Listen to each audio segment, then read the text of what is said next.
السلام علیکم defence lovers friends, defence updates میں روس اور متحدہ عرب امارات کے درمیان اکنامک انٹیگریشن ایگریمنٹ سے متعلق خبر پر بات کریں گے۔ ایران کا نیا کروز میزائل، تائیوان کی کوسٹ گارڈ شپ سے اینٹی شپ میزائل کی ٹیسٹنگ، یوکرین کو ہارپون میزائل اور M109 سیلف پروپیلڈ ہوئٹزرز کی ڈلیوریز کی تصدیق، روس کی جانب سے Su-57 کے یوکرین میں استعمال پر بھی بات کریں گے۔ So let's start.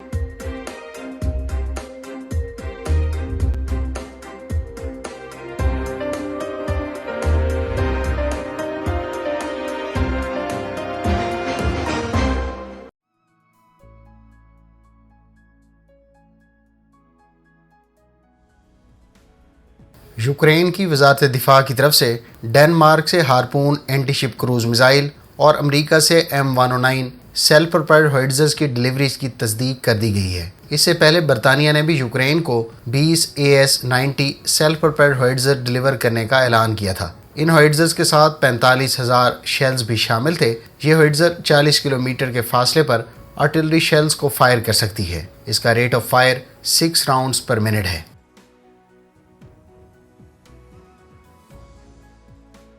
Arab media sources کا کہنا ہے کہ روسی صدر متحدہ عرب امارات کے ساتھ اکنامک انٹیگریشن ایگریمنٹ سے متعلق آپشن پر غور و خوض کر رہے ہیں۔ جہاں UAE عرب ممالک میں سب سے زیادہ 90% روسی سرمایہ کاری حاصل کرنے والا ملک ہے، وہیں عرب امارات بھی 11 شعبوں میں روس میں انویسٹ کرنے والا سب سے بڑا عرب انویسٹر ہے۔ دونوں ممالک کے درمیان حالیہ قربت امریکہ سے UAE کے اختلافات کی وجہ سے بھی ہو سکتے ہیں۔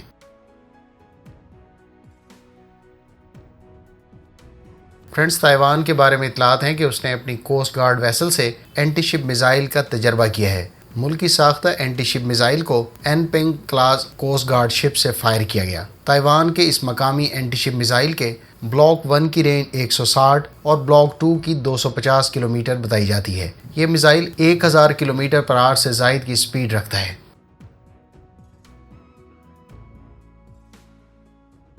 رشین ایئر فورس کی طرف سے اپنے Su-57 اسٹیلتھ ایئر کرافٹ کو یوکرین میں استعمال کیے جانے کی اطلاعات ہیں۔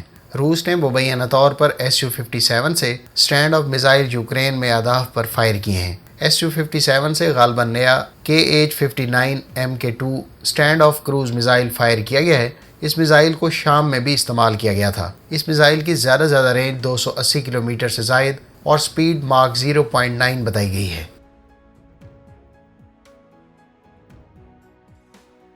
فرینڈز، ایران کی جانب سے حیدر 1 نامی کروز میزائل انویل کیا گیا ہے۔ اس میزائل کو ڈرون سے بھی فائر کیا جا سکتا ہے۔ اس کی رینج 200 کلومیٹر ہے اور یہ میزائل 1000 کلومیٹر پر آور کی سپیڈ رکھتا ہے۔ اس کے علاوہ حیدر 2 نامی ایک انمینڈ ایریل وہیکل بھی اس موقع پر ڈسپلے کی گئی، جس کو ہیلی کاپٹر سے لانچ کیا جا سکتا ہے۔ فرینڈز، یہ تھیں آج کی ڈیفینس اپڈیٹس۔ امید ہے اس ویڈیو سے آپ کی معلومات میں اضافہ ہوگا۔ ملتے ہیں نیکسٹ ویڈیو کے ساتھ۔ اپنی دعاؤں میں یاد رکھیے گا۔ اللہ حافظ۔ پاکستان زندہ باد۔